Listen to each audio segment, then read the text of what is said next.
Kali ini kita akan bahas PT Astra International Tbk ya, dengan kode sahamnya ASII. Sini kalau kita lihat pergerakan harga saham ASII ini dari awal IPO di 1990 itu terendahnya di 81 ya, dan harga tertinggi Astra itu pernah mencapai rekor di 9.000 ya, hampir 9.000 ya, hampir 11.000% ya kenaikannya. Lalu kita lihat 5 tahun terakhir Astra ini, kita lihat ya pergerakannya sempat naik di puncaknya 8.000, bentar ya, 8.500-an, lalu turun ya semenjak pandemi. Lalu kita lihat dari tahun 2020 sampai 2023 ini trennya cenderung bullish ya, cenderung naik. Oke, kita cocokkan ya seperti biasa, cocokkan dengan kinerjanya. Biasanya seperti biasa kita cocokkan dengan ROE dan EPS ya. Jadi kalau kita lihat di sini di tahun 2018 sempat turun ya, di sini turun terus naik di kuartal 3 sini ya. Terus di kuartal 4-nya dia turun sini. Turun lagi di kuartal 2 di sini ya. Kedua, lalu di sini di sideways sampai di tahun 2020 terjadi pandemi ya. Harganya turun bersama ya. Terus di tahun 2021 udah mulai naik di sini.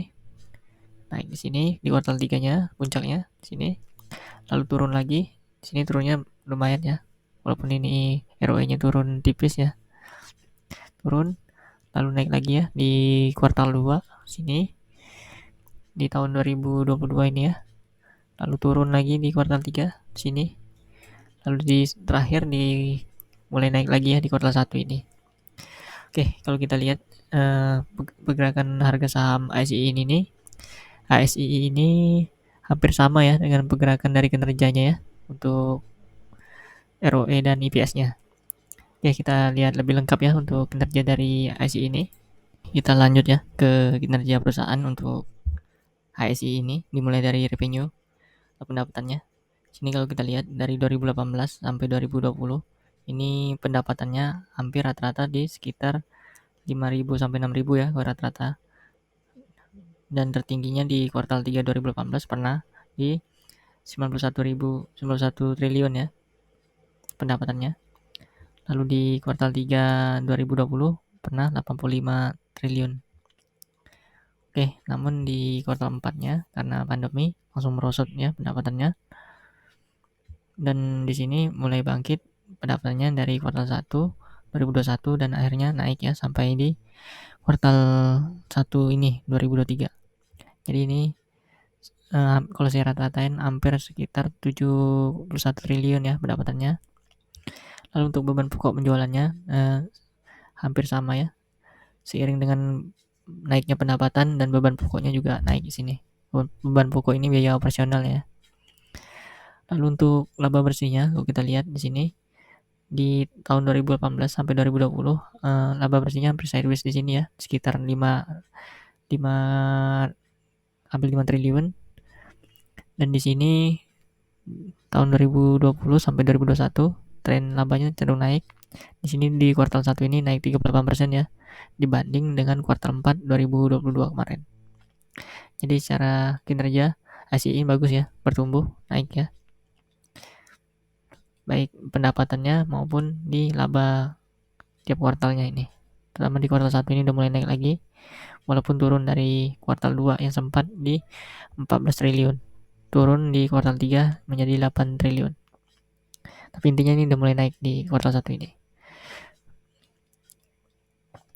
Oke, untuk net profit marginnya ini karena ini sempat rugi jadi agak aneh ya grafiknya. Tapi di sini kalau kita lihat net profit marginnya sekitar 14% ya. Sekitar 9 sampai 14%. Dan tertinggi itu di kuartal 1 ini ya, 14%. Jadi ini yang tertinggi dari ini ada nih 21% di 2020 net profit marginnya. Jadi rata-rata net profit marginnya 5 tahun terakhir itu sekitar 11%. Lalu dari segi ROE di sini kita lihat di tahun 2022 ini ASI ini ROE-nya 21% ya. Kalau ROE 21% artinya bagus, karena ROE yang bagus itu di lebih dari 15%, dan ini baik ya artinya ROE-nya.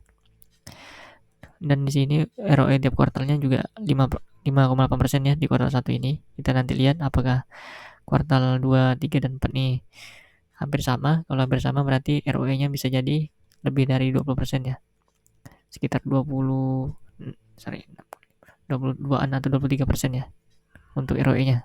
Asal di kuartal 1 dan kuartal 4 ini, sampai kuartal 4 ini sama ROE-nya.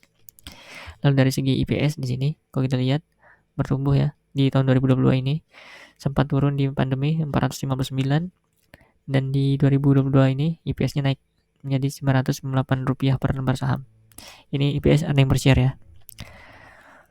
Terus dari segi EPS hampir sama ya dengan labanya, di sini sideways, turun di pandemi, lalu sempat naik di kuartal 2 2023, lalu turun di kuartal 3 2022, lalu naik lagi sini. Jadi intinya kinerja dari ICE terakhir naik ya untuk pendapatan dan labanya. Oke, kita lanjut ya ke profil singkat PT Astra International Tbk. Di sini PT Astra International Tbk ini masuk ke dalam sektor holding multisektor ya. Jadi di sini Astra International ini memegang beberapa perusahaan di sini. Salah satunya ada Toyota dan Daihatsu, ada Astra Autopart dan banyak lagi ya, ada United Tractor dan lain-lain. Bisa dilihat di sini. Lalu untuk dewan komisarisnya dan direksi bisa dibaca sendiri juga di sini ya. Lalu untuk market cap-nya di sini 267,19 triliun, lumayan besar ya. Cukup bisa dibilang besar ya. Terus yang jumlah saham ridernya 40,48 miliar lembar saham. Lalu di sini pemegang sahamnya itu Jardine Cycle ya, Encourage Limited. Di sini 50,11%, masyarakatnya 49,89%. Jadi di sini karena market cap-nya besar dan jumlah saham yang beredar di masyarakat cukup besar juga ya, hampir 50%. Maka di sini ICE ini termasuk saham yang liquid. Jadi untuk yang punya modal besar nggak perlu khawatir karena sahamnya bisa dijual belikan dengan mudah. Oke, itu tadi ya profil singkat dari ICE. Kita lanjut ke neraca keuangannya. Kalau kita lihat neraca keuangan dari ICE ini cenderung bertumbuh ya. Dulunya 306 triliun, naik sekarang 432 triliun. Ekuitasnya juga tumbuh, terakhir naik 4% dibanding kuartal 4 2022. Liabilitasnya juga cenderung naik ya ini. Namun kalau kita lihat DER-nya masih aman ya di bawah 1. Jadi kecil kemungkinan Astra ini gagal bayar hutang ya. Jika hutangnya sedikit, maka satu perusahaan itu labanya bisa maksimal karena nggak kegerus sama beban pinjaman. Kita dia untuk neraca keuangannya saya rasa tidak ada masalah. Untuk aset, ekuitas, dan hutangnya masih di bawah 1 walaupun hampir 1 ya. Tapi di sini nggak ada masalah ya untuk neraca keuangannya. Oke, lanjut ya untuk valuasi ICE. Kalau kita lihat book value-nya atau BV-nya naik ya. Terakhir naik 4% dibanding 2022 kuartal 4. Dan untuk PBV-nya kalau kita lihat turun ya.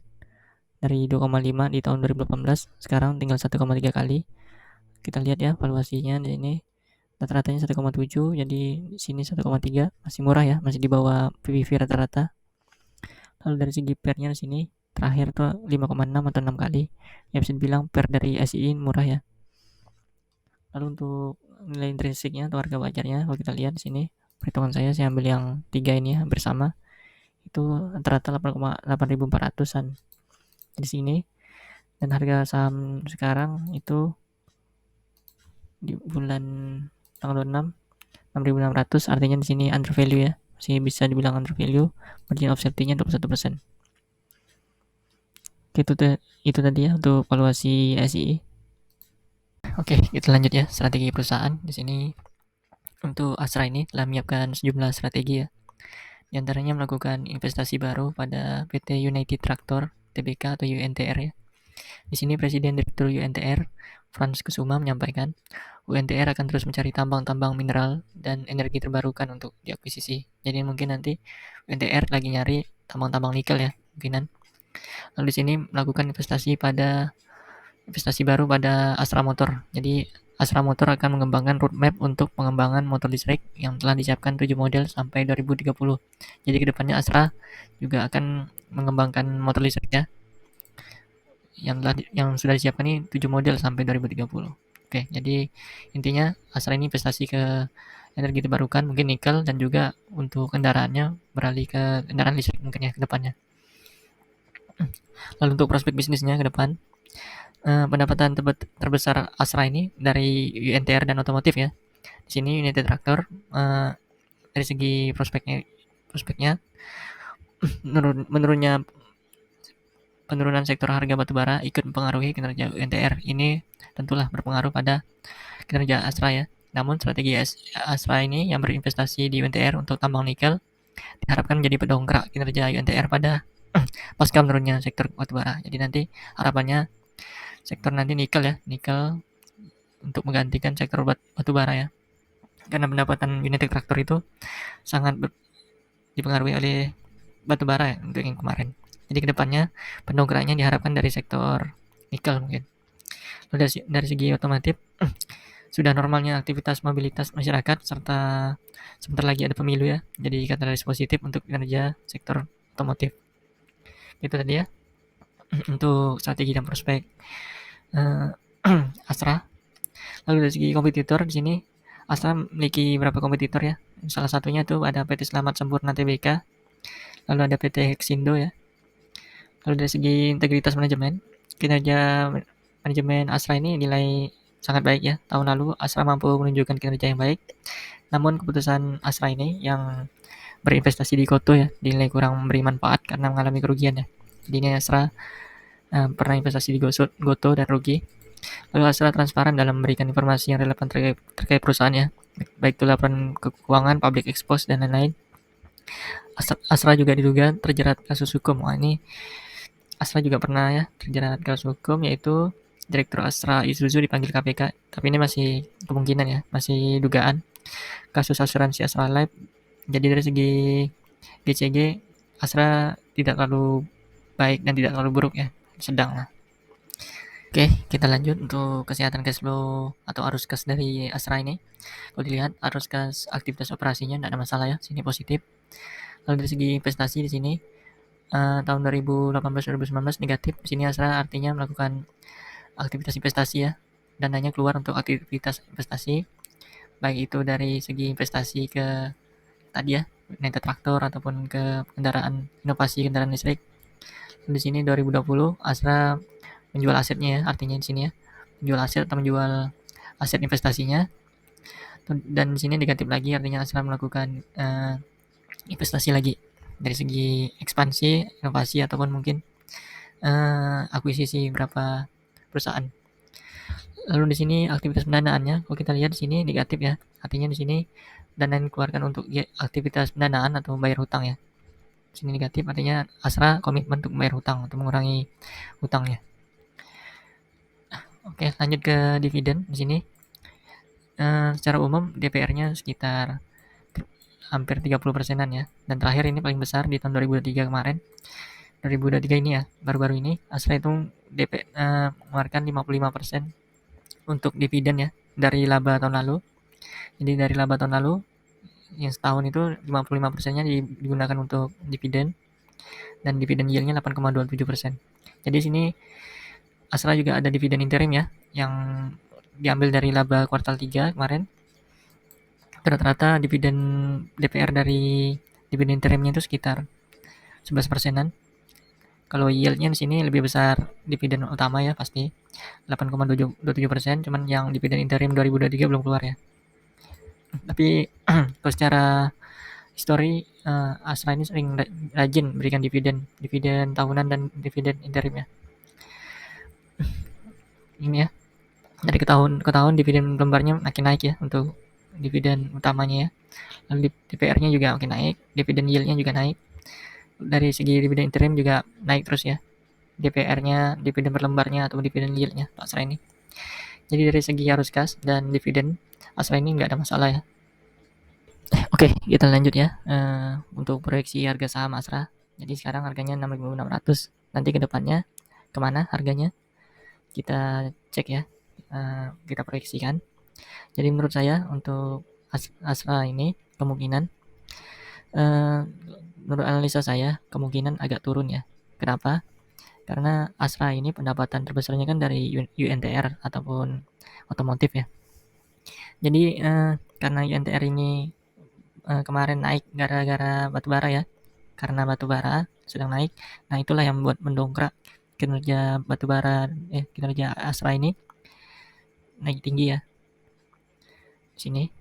Itu kan karena salah satunya karena kenaikan batubara. Jadi UNTR juga kena imbasnya. Dan juga dari segi otomotif juga lagi bagus-bagusnya kan sekarang untuk UNTR. Hanya saja ini Astra ini masih ada beban ya di Goto yang masih merugi. Nah, ini kedepannya kan harga batubara udah turun ya. Harga batubara udah turun dan itu mungkin berpengaruh nanti kinerja Astra di kuartal 2 atau kuartal 3 ini. Walaupun dari segi otomotif Astra ini memang lagi naik-naiknya ya, lagi bagus-bagusnya dari otomotif karena lepas dari pandemi penjualan udah lumayan naik nih untuk segi otomotif.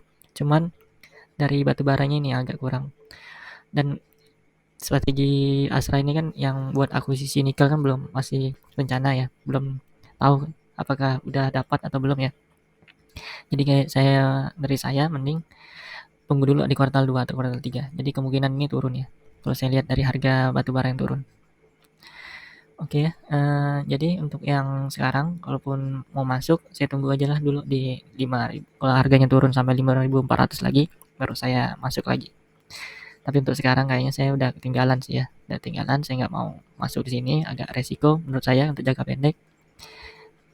Jadi nanti dulu lah kalau yang nyangkut ya berharap aja lah industri otomotif itu bisa dongkrak harga Astra ini ya. Karena kalau dari batubara kayaknya udah agak sulit untuk kita mengharapkan kenaikannya.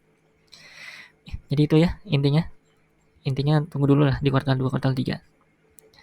Atau tunggu turun ya. Tunggu turun di 5.400 baru saya tertarik buat masuk di Astra lagi. Karena kemarin saya pernah sih masuk di 5.400 tapi saya jualnya agak kawalan ya. Untung sekitar 15% baru saya TP ya. Sekitar segini nih, 6.600, 6.700. Ternyata dia naik lagi nih. Saya kira ini udah di puncaknya di sini, ternyata naik ya harga batu bara waktu itu. Langsung meningkat lagi dia. Oke itu ya intinya. Untuk analisa saya untuk proyeksi ke depannya ya